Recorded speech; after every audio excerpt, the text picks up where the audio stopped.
So you've already seen in your textbook and in these video lectures full atom drawings of hydrocarbons as well as carbon only, where only the carbon atoms are drawn and we assume or we know that hydrogens are bonded to the carbons so that each carbon has a total of 4 bonds. Now, when we look at the full atom illustration of a molecule, it can get kind of cumbersome. So here's an example. Let's look at this. 1, 2, 3, 4, 5, 6, 7, 8. 8 is the longest chain, so that's octane. And there's a methyl on the 2 and the 4. So this would be 2,4-dimethyl octane.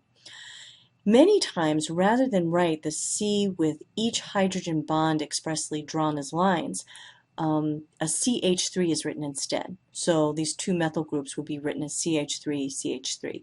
The same thing with the N carbons of a linear part of a molecule. This would be written CH3, CH3, and then the carbons in the chain that are not attached to any branches would be CH2, CH2, CH2. That's sometimes known as a condensed structural formula. Now, by far the most common way that chemists illustrate hydrocarbons is through this line angle drawing. And this is a shortcut method of representing the connectivity of carbons. So every end of a line and every angle represents a carbon. So it can get a little tricky. So when I am converting from a line structure to, for example, a chemical formula, I always make sure to write all the carbon atoms to make sure I don't miss any.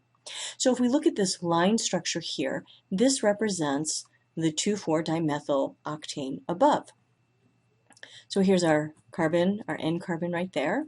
Here is the carbon next to it, the 2 carbon, and then this is the methyl group that's attached to that 2 carbon.